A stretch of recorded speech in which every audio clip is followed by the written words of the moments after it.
You're preaching to the choir here. Absolutely. Other people's trash, our treasure. We are junk rats. I see something I like on the streets. You're coming home with me. Well, at least I'm gonna go up to it and poke it and see what it is. Yeah. Sometimes you poke it with a stick, or at least put on gloves. Always gloves. You don't know where it's been. And you don't want to leave evidence. No. Fingerprints, DNA. I felt awfully prepared this week. I went to the hardware store to buy some steel, and they have coated that with oil from the factory so it doesn't rust. And last time I went there, I got that crap all over, and then I had to go back in and buy wet wipes to clean myself before I got into the car. But this time, I brought rubber gloves. So people probably looked weird at me. Went into the store, very focused, going over there, and then started putting on this surgical gloves, slap, and then brought 5 rods of steel and went to the checkout counter. Which were so oily you couldn't actually get a grip on them, and they were just like at your hand. Oh yes. That's why you put oil on them, isn't it? Yeah. To make it a good YouTube sketch out of it. You're tearing down an entire store or trying to carry them. Hardware slapstick. Exactly. I mean, the stores might not want you coming in and filming that sort of thing, but can they stop you? They shouldn't put oil on things then. How badly can it be before they ask you to leave? How clumsy are you allowed to be? If you didn't make want it look this natural. to be hilarious, then you shouldn't have covered it in grease.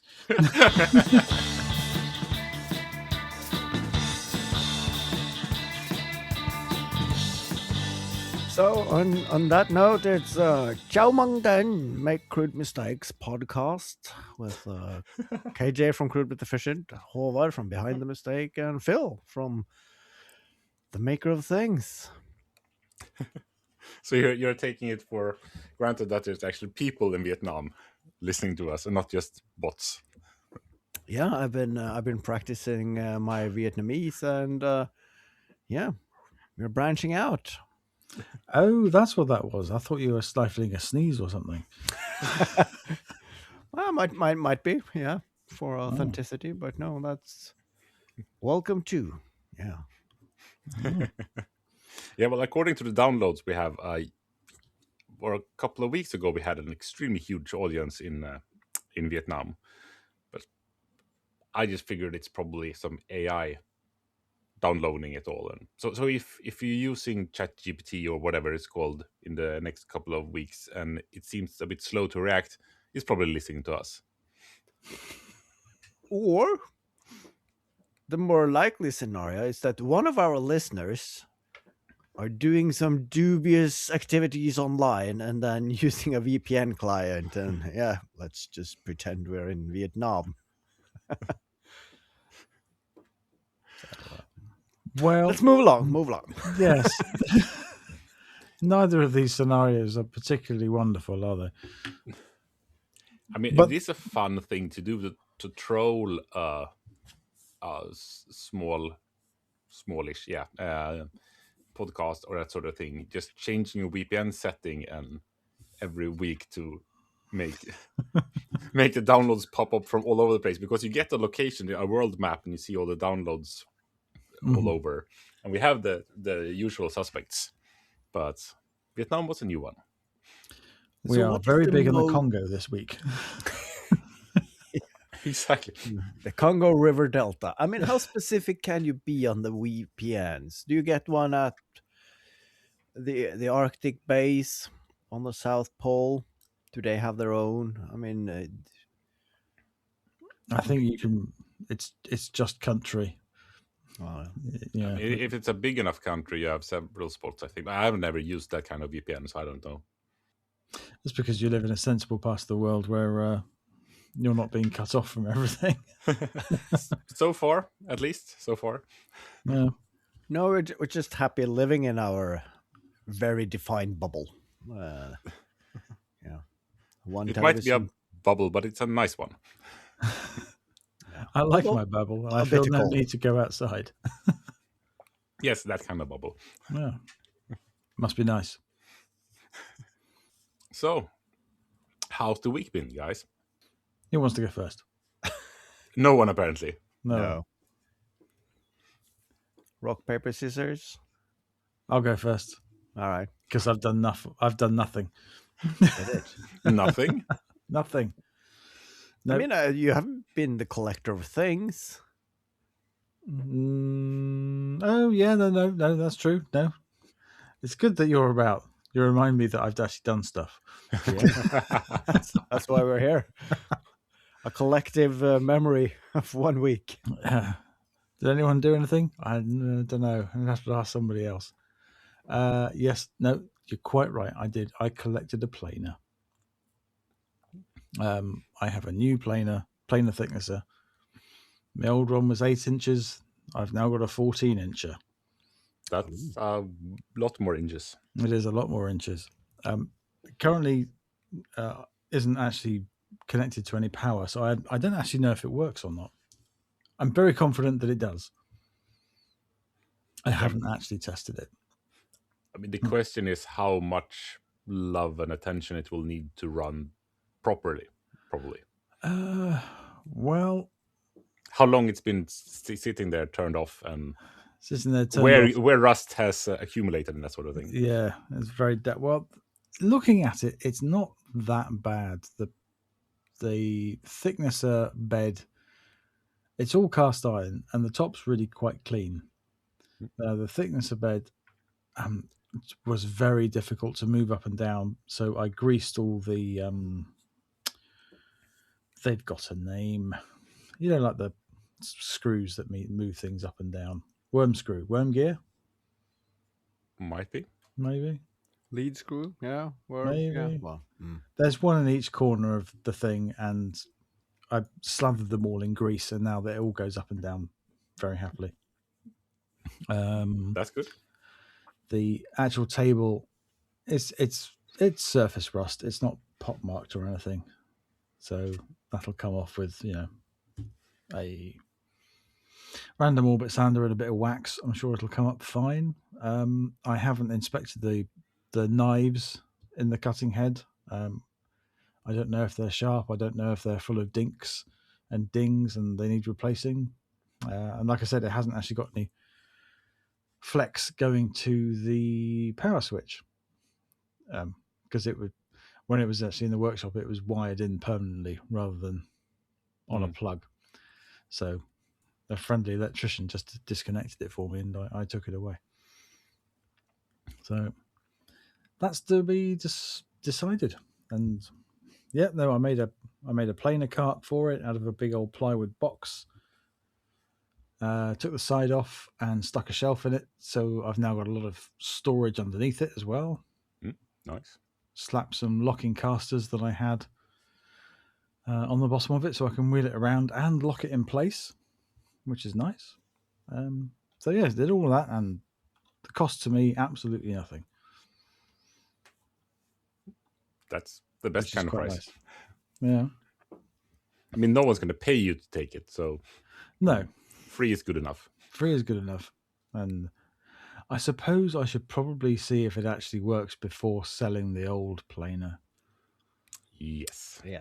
Yeah.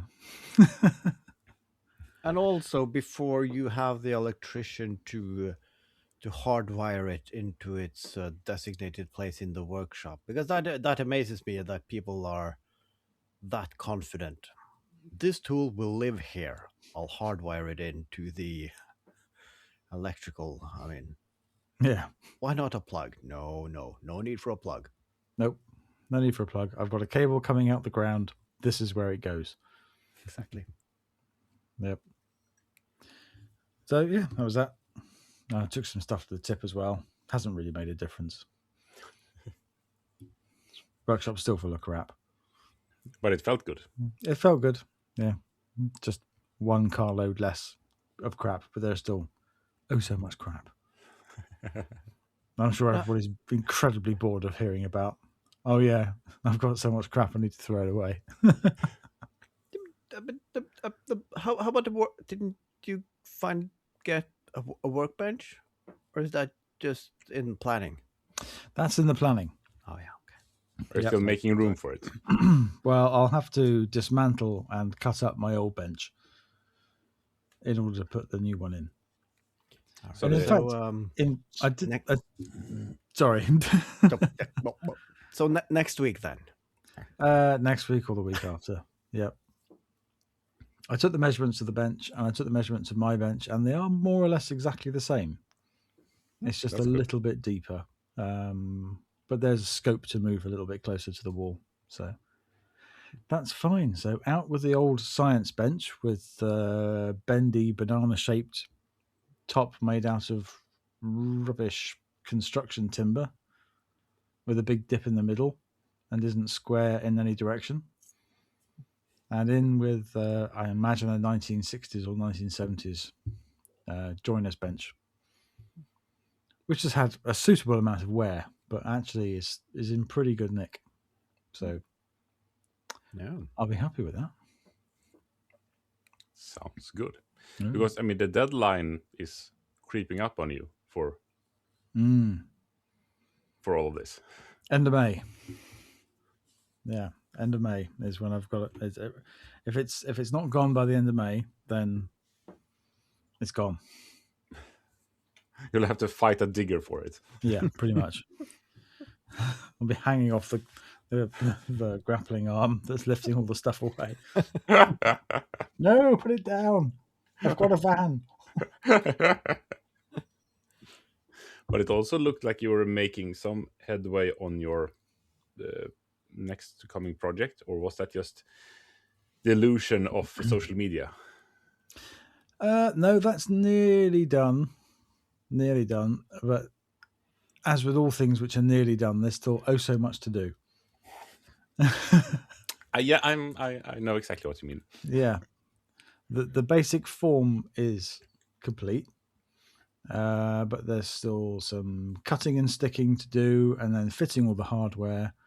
And just because I like to make my life difficult, I've decided that I'm doing all those things that are going into the existing project, but then I'm adding something on that was not in the original plan. Some scope creep. Scope creep, absolutely scope creep, because I realized I have this thing which is perfect for this project. It's not quite right. So what I'm going to have to do is I'm going to have to take it out of the plastic shell that it is currently in, that it comes from the shop with, and then I'm going to make a small plywood box to put it in. And I'm purposely keeping it really, really obscure at this point. So when I said I'd done nothing, I've actually done quite a lot. Thanks for reminding me. That's what we're here for, this support group. And to remember that you are an active and progressing person. So what has anybody else not been doing? Oh, that's a double negative. Stop making it hard for us. Sorry. What's everybody else been up to? Well, I've been making headway on my next project as well, and it's also almost done, but still a lot to do. And I'm at a point where I should have done this part differently. Can I backtrack, or should I just do it all from the beginning again? Because it wasn't really that hard. It could have been a one-day build for sure. And now I've been procrastinating for 2 evenings instead of actually trying and doing and seeing what would be best. I could have been done by now if I just put some effort in, but I've been thinking about it instead. But I mean, it's for the May the 4th, so it's plenty time. I have been doing some editing on the video instead, so it feels like that kind of progress to actually be doing that. So that's what's that meme I keep seeing? Don't let anyone put off that 1 day build. It'll be, it'll only take 2 weeks, and it'll be the most rewarding month of your life. something like that, perhaps. Yeah. And then in other things, I've been to the dentist twice. Once for a checkup, and then they found that, this filling that you have, that's come loose. You can't feel it because it jammed in between two teeth. So you should go and have that fixed, because that's a good place for bad things to happen. And since that tooth was next to the one I fixed just after Christmas, I was still under warranty for that one, because it was, when it's the teeth next to them, they kind of feel responsible for them. It could have been their fault. So if I did it within a week, I would get half price on it. So then I booked it for the next day. And that dentist did a good job at fixing that. And then she looked at the tooth that actually I fixed this Christmas, and it was my oldest fixed tooth. We still had amalgam. Is that amalgam? What is it called in English? Yeah, amalgam. Amalgam, yeah. Yeah. So it's mercury, it's bad stuff. And she wondered, why didn't they fix that when they fixed it the first time? So, I'll fix it for you. You've already paid for this.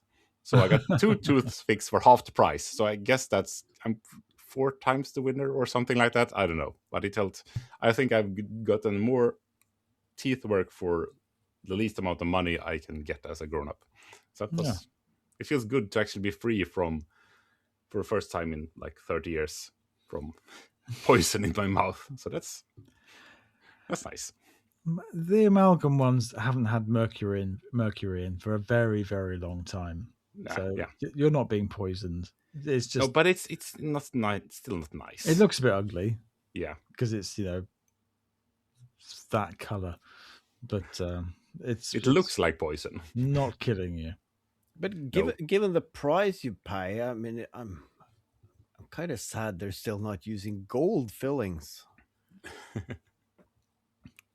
You can have them. When I've got a crown.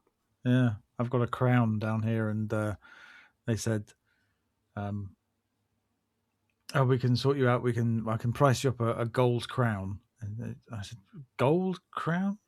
That sounds expensive.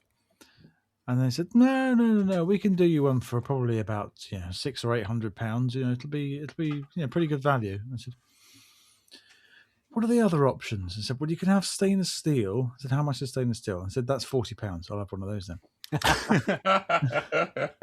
They're only guaranteed for 8 years. Well, no one's guaranteed tomorrow, so I'll take the £40 option, please. But I mean, I've seen a lot of Instagram posts about investment. So maybe that's the way to go. I mean, you could get a box at a bank, but no, just put the gold in your mouth. Got it with you all the time. Can't lose it. Readily available if you need it. Readily available, I don't know. You'd be a really eager thief to actually get it from you. I think you need to have quite a lot of gold teeth in order to have any kind of sort of personal wealth worth protecting. Yeah. Imagine being robbed. All right, hand me over your wallet. Okay, here it is. Covering your teeth. Yep, here it is. There's £30 in there. You can have that. Yep.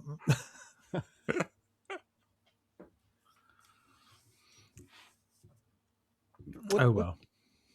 Makes me wonder though, what carat do they use? I mean, it needs to be a mix of something, because pure gold is too soft to be a tooth. So yeah, you're probably paying for the 24 carat, but you're probably just getting 2 or something like that, enough to give it the sheen. It's just the stainless steel one, but they've colored it in with gold pen. Yeah. Quick touch up with the rattle can, and then you're good to go. Yep. Psst, psst, psst. Yep. No, that's definitely gold, sir. No, you can't smell spray paint. No. I think the anesthetic's wearing off. Nurse, give him some more.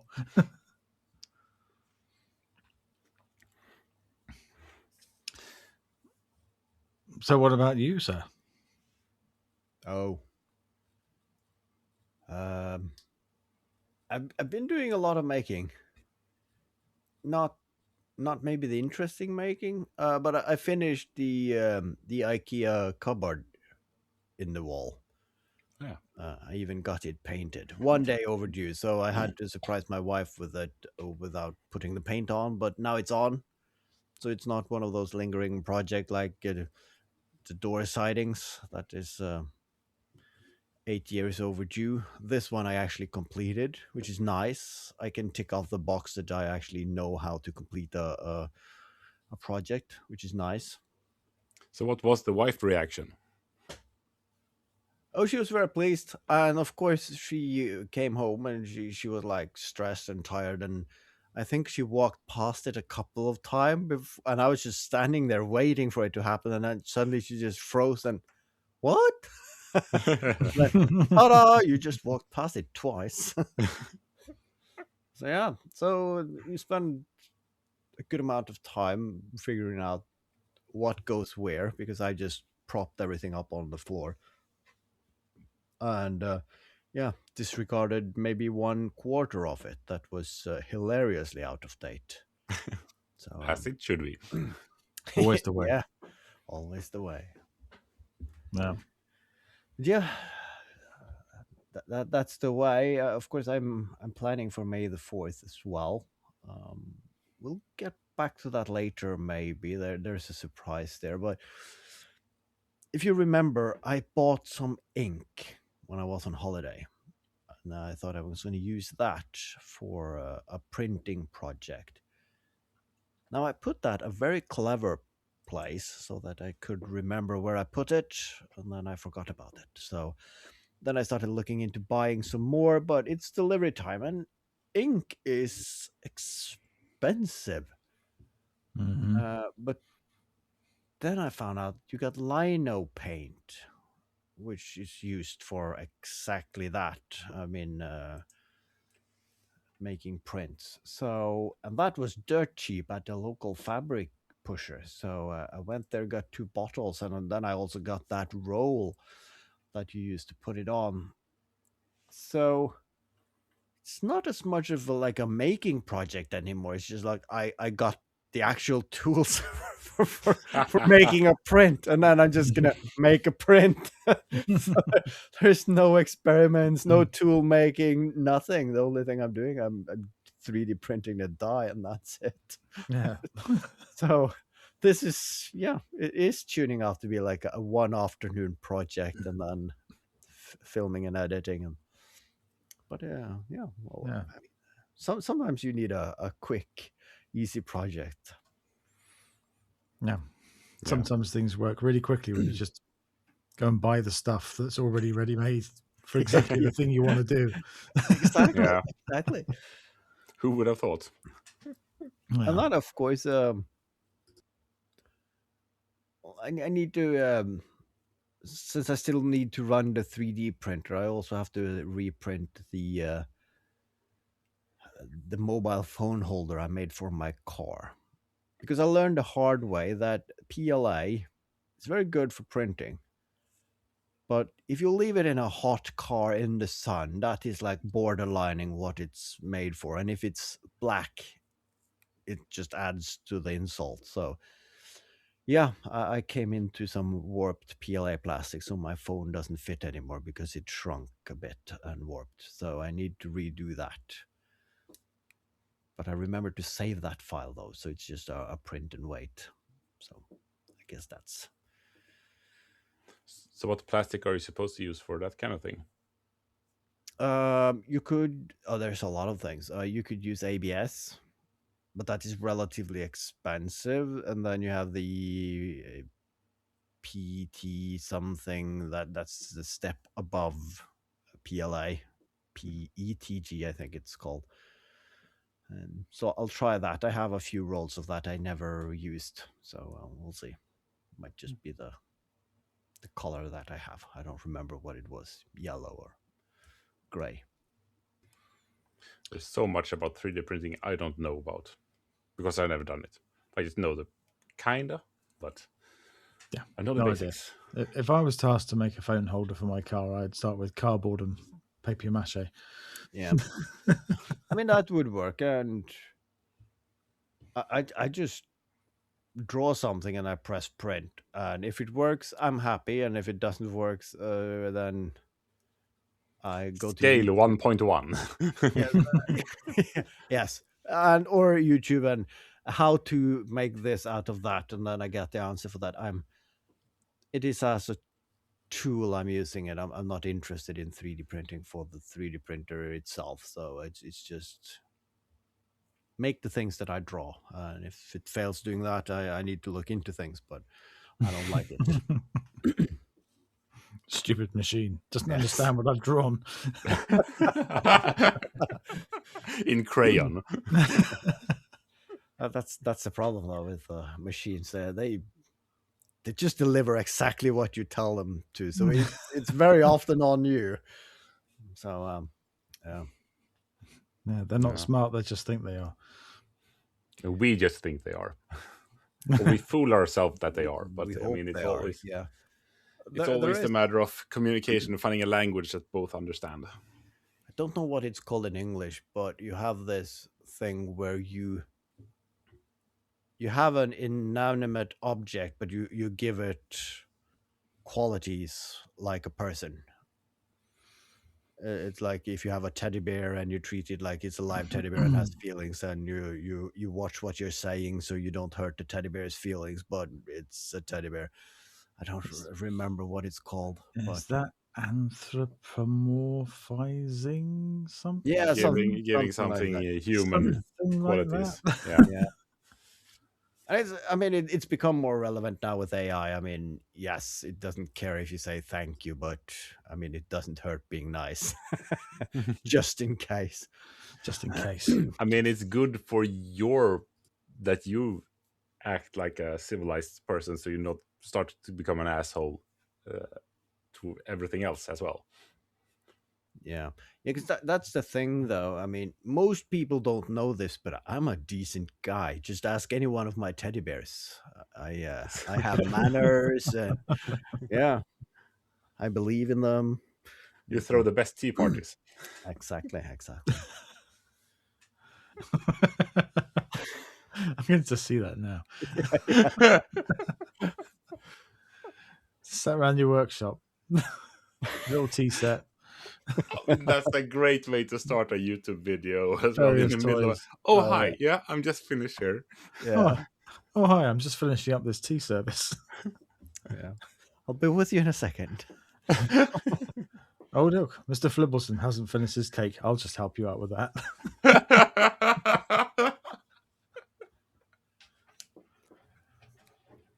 You've got to do it now.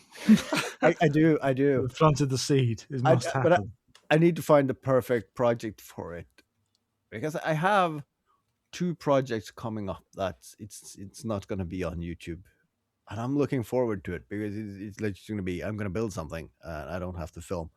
It's going to be nice. That's why I got the metal bars. I'm going to make a rack for my toolboxes, because I'm really fed up that the toolbox that you need is always the one at the bottom. And I don't like moving 10 boxes around to get to the bottom one. So I'm making a rack.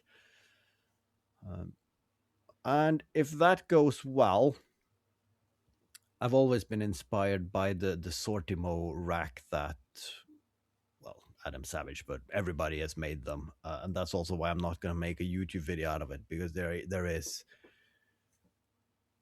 so many videos about storage racks out there that I bring nothing new to the table. But I realized that the local hardware store had, I mean, it's not cheap, but they are now cheaper. They have the Stanley parts bin suitcases. So I'm thinking, if I build the rack, I could just buy 4 and 4 on every payday until I fill the rack. So it's like That is a good way to go. Like inching into it instead of buying 40 at once and using a Cambodian state budget. I mean, that's the buy once, cry once. I mean, there is the opposite of that. Buy so many times that you don't even feel it. Yes. That is also the thing that I looked into, because I could find someone that I liked cheaper, but they were a brand that you don't know. So if you buy 7 of them because they're reasonably priced, and then you're planning on buying 20 and you build a rack for that, and then suddenly the store who sells them, they're out, and that's just a nameless brand that we bought from someplace, and they don't make that anymore. So you need to find the lowest price, but still a brand that have produced for quite a few years and hopefully don't stop producing them. I don't think you'll go wrong with the Stanley ones. They've been around for so long now. Yeah. And they're still being made, and they're often on some sort of promotion. I don't know about where you are, but they're always on some sort of promotion over here. That's money off or 2 for 1. They are often on promotion anywhere but in Norway. So there should be a second-hand market as well of them. Yeah, the ones I've got, I've never bought a new one. I thought there wasn't any. I mean, once you bought them, you did not get rid of them, but people die all the time. I forgot that. That's true. That's true. I should start. Then you get them filled as well. Yeah. You should have an online marketplace that only sell like death clearance lots, garage sale after people passed away. Like only. They talked about something like that in the Setting Up Shop podcast, calling it Dead Man's Tools. But I thought just call it passing on. Should be a good word for it, because someone has passed on and they're passing on their stuff on you. Yeah. Swedish death cleaning. The online store. Yeah. The bring and buy sale. Die and donate. Yeah, that's Dinate. There's a whole industry being born right here this evening. And we have like 5 different shop fronts as well, just linking to the same store, so we can get the maximum coverage online as well. I mean, I do have a box of random old Dead Man's Tools, literally rusted. And I learned something here the other day that I did not know of. I watched a YouTube video, as one do, and they were talking about cleaning tools and cast iron, table surfaces and whatnot. And of course, keeping rust out of your workshop, you have to keep the humidity down, temperature up.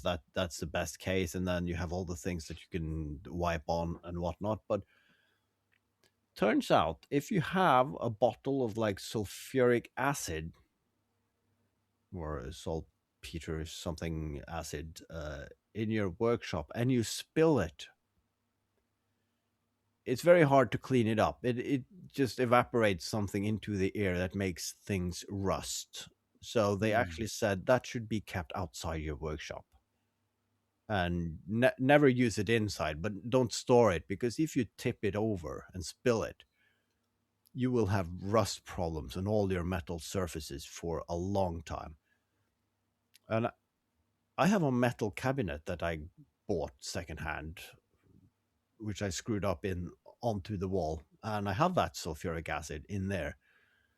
So it's just a matter of time before those 2 bolts that keep that cabinet up rusts off, and it falls to the ground, and then everything else is rusted for the next 10 years. So I'm thinking about removing that. And yeah, I haven't used it for 10 years, so I probably won't need it. So maybe just toss it away. Dispose of it in the correct manner according to your local local laws. Don't just pour it down the drain. I was gonna say that. Oh, you mean chugging it down the drain? Yeah. Just throw it No, in the lake. I'm going to the recycling plant here very, very soon because today I got the package with the electronics and connections for the trailer hitch. So I am like one afternoon hooking that up to having a full working pulling machine for my trailer, which is now filled to the brim with trash. So it's due. So yeah, maybe that acid will be the last thing that go on that trailer. Excellent. Yeah. Speaking very briefly of things you're going to do which aren't going to become a YouTube video, same sort of thing. The big plywood box that I made the planer cart out of, I've got 2 of those, and my plan is to, well, I've already put it back together because I broke it down. It was only just screwed together. It's some piece of athletic equipment. Apparently athletes use big boxes to jump up and down on or something. They were being thrown out at work. I saw a large quantity of plywood and thought, mine. Not on my watch. Yep. Yeah. And so these things are sort of massive finger jointed together and just screws. So I took them all apart and I had them at the back, and I thought, well, I'm going to put them all together. So I've glued it all together now and put copious amounts of screws in. And then I'm going to cut it in half, and then going to mount the 2 halves high up on the wall at the back of the workshop and stick shelves in to have some sort of high off the floor cupboard space, shelf space. But I'm not going to film it because, shelves. Who cares? More people than you think, but yeah, I see what you mean. So Yeah. you're going into the real 3D use of your workshop. You need to. They've got to use absolutely every single square centimeter. Yeah. Or cubed centimeter. I was going to say cube. Yeah. Yeah. Yep. Because there's lots of vertical space not being used. I need to utilize that better. Yeah. But when I made that planer cart thing, sort of like I sort of knocked that out in like 2 hours. Things just happen so much quicker when you're not faffing around filming it. Yeah. Or providing a running commentary on what you're doing. Get on with it. It does speed up the process very much. Yeah.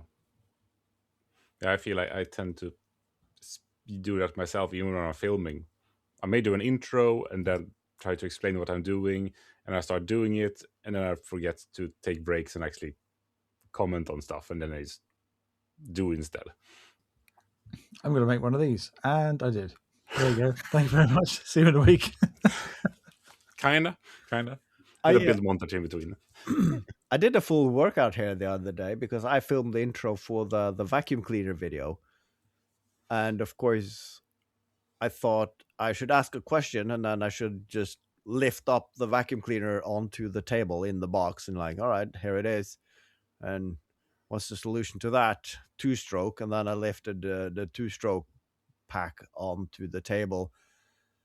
And that take 30, 40 takes, and every time you have to lift it off the table and lift it back up again. And I mean, they're not heavy, but enough reps.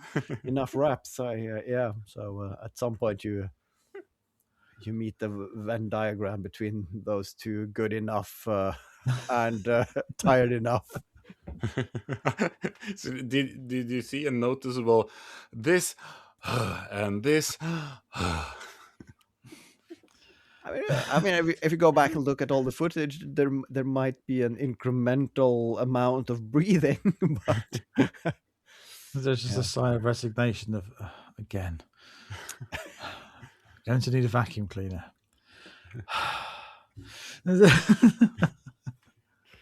Yeah, that's the thing though. You try to keep that peppy tone, man. I mean, after the 10th take, that is all gone. So yeah. Then you have to rest on your acting skills.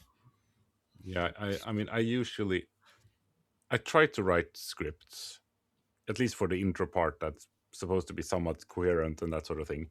But I never rehearse them other than when the camera's rolling, because you never know.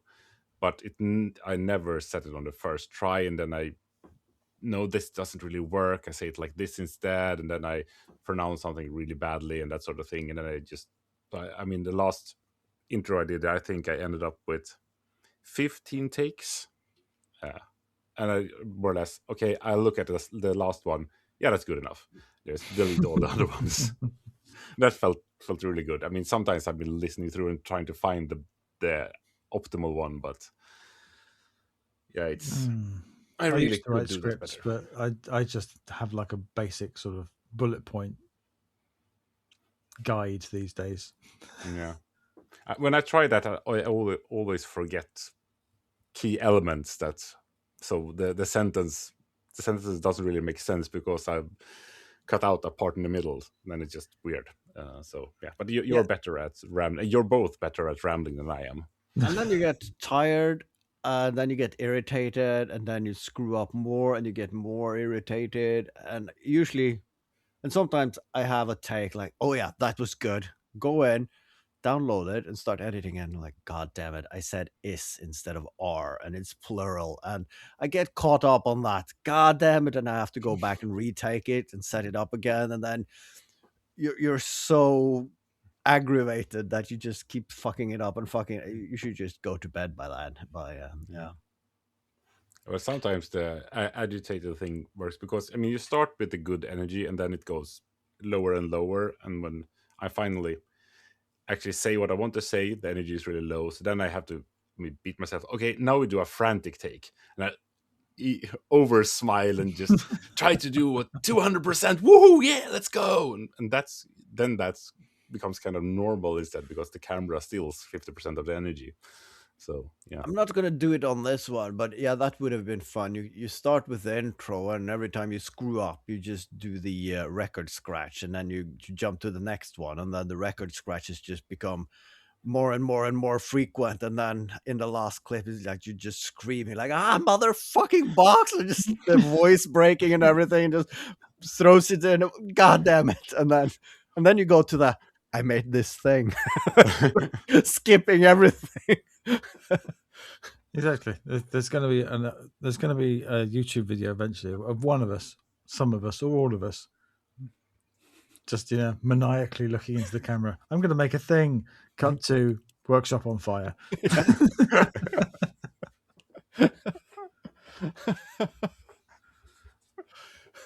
I did make it. I didn't like it. I burnt it. Oh. Thank you very much for joining the experiment that was this channel. It's all over now. Yeah. Please unsubscribe and good night. Yeah. But I'm a bit intrigued, KJ, because you have been finding strange things in the forest. Oh yeah, yes, I have. The other day, I at work, I do site visits to substations, and those are, in the sometimes in the outskirts of society. So some people like to use it as dumping grounds for all kinds of stuff. So I always tend to prod around because you can find interesting stuff. So the other day I was out and this is a big metal box. Interesting. I wonder what this can be. It's cut out a hole in the back with an angle grinder. Poking it with my foot. This looks like some kind of safe.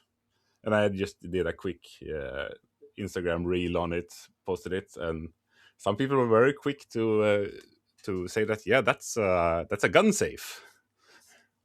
And I thought, even before people we said that I should maybe look in to see is it something in this hole. So I dug up the trash that was in there, and yes, it was a rifle in there. It looked like it's been laying there for like a year or something like that. It was looked like it was burned a bit. I guess they set it on fire when they cut up the hole in the back, because I guess it was some kind of thieves dumping their score and trying to get out. But they made a hole so small that they couldn't get the rifle out. So they just left it there. And I mean, because when I tipped it over a bit, you can see there was no grass or anything under it, but just dirt. So it's been laying there a while. So I thought I should tell the police about this. So I went into the police website, and there they had a tip function. So I typed everything in and selected photos and that sort of thing, and pressed submit. And nothing happened because they had a 10 megabyte limit on attachments. And at least my camera takes like 9 megabytes of photos, so that wasn't really working. So I had to wait until I got back to the office. So then I did that at about, I think it was 4:00 in the afternoon, and at 6:30 I got a phone call from a very nice policeman who asked me exactly where that was, because they were out in those bushes trying to find it, and it wasn't really that obvious, because you couldn't really give them a street address because it didn't have one. So I managed to guide them, I think so, at least, because they didn't call me back. So that felt good to do something good with it. Hopefully it's in good hands. I find it so fascinating that, yes, someone has probably stolen that and brought it to that place because it's secluded, and then with an angle grinder, let's cut open. Now, as you said, it seemed like the firing pin was removed, and that is one of the things that, I mean, if you have a certified gun cabinet, you can keep the firing pin in that same cabinet, so it might be there under all the rubble. But usually you have either gunpowder or ammunition in there. So cutting it with an angle grinder and adding heat to, it might have been an interesting event that made them like, fuck this, let's go. So it would have been interesting. Was there a small flash and a lot of smoke that just scared them away and like, nope, we'll leave it here? Suggesting these people might not really have known what they were doing. Yeah, because if there wasn't like a flash or anything, if they like cut it open and then there is a rifle in there, I'm guessing that was what they were. Or did they think this was a money safe or a gold bar filled, and then like, oh, it's just a gun. Fuck, I thought it was like gold doubloons and might be sapphires and whatnot, but no, and then you just left it. It's probably not the brain trust doing that kind of heist, so who knows? Most likely not, no. But I've never found a gun before, so that was interesting. But thinking back to, like, let's imagine you were 12 again, and you and your friends, you're playing in the forest. That was the dream, right? If you found anything in the forest, it's like, oh, maybe this is something, and then it turns out to just be rubbish. Like, but yeah, imagine actually finding a cabinet with a gun in it. I mean, you would coast on that for years. Yeah. As long as no one did anything clever. Yeah. Where's little Sven? Well, about that. He went out with you, didn't it? Yes. Little problem. We found this gun. What? Yeah, we found the gun. And there was a slight accident.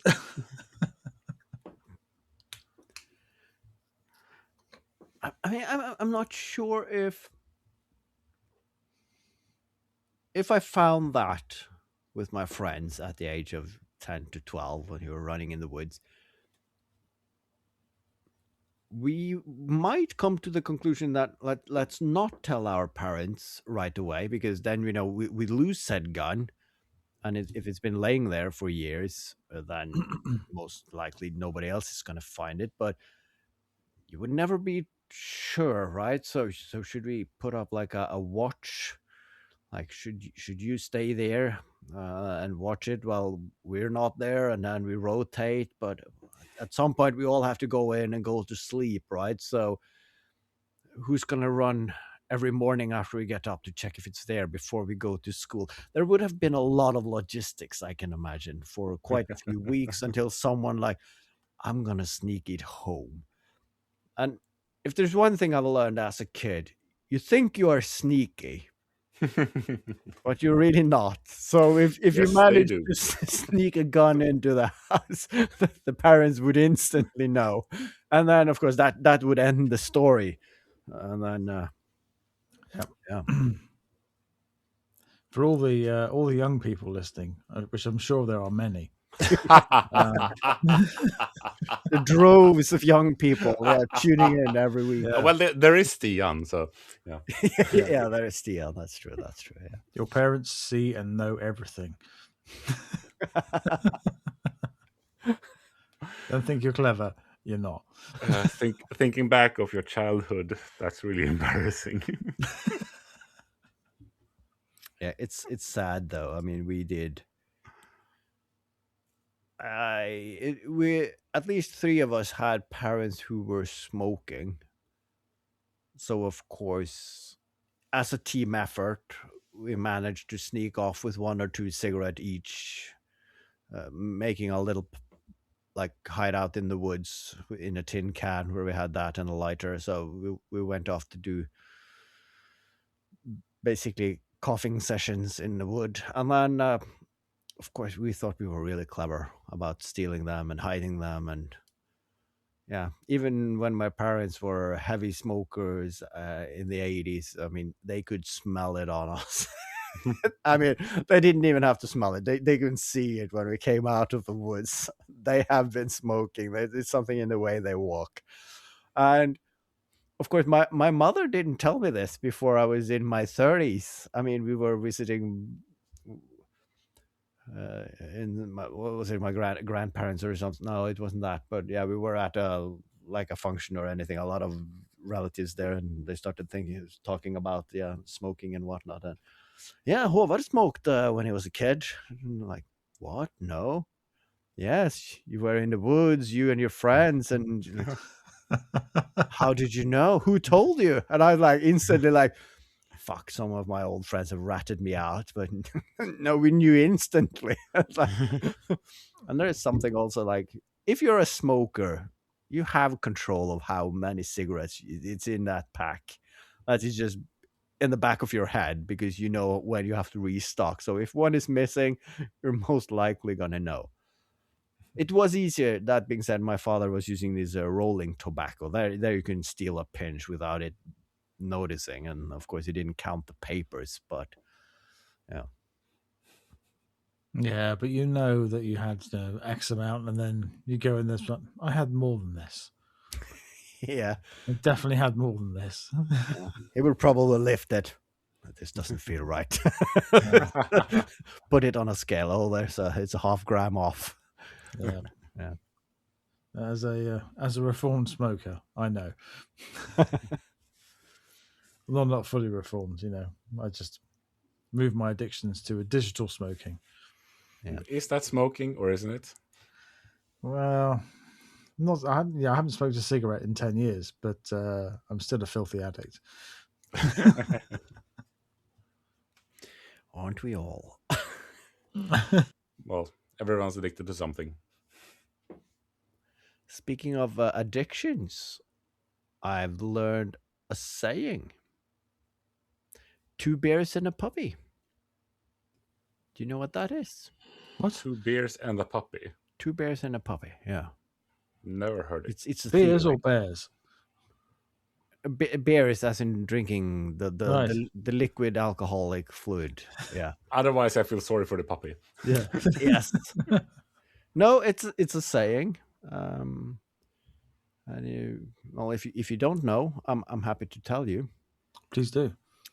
In the half pint. Oh, clever bastard. Oh yes. Well, at least it tries to be. Yeah. Sometimes I thought about this the whole week. So yeah. Sitting on this all week. I'm not clever. I'm just putting in the effort. Yeah. I'm glad that someone is. Exactly. So thank you very much for listening, and have a nice whatever you're having. See you in the half pint. Ta-ta. Toodaloo.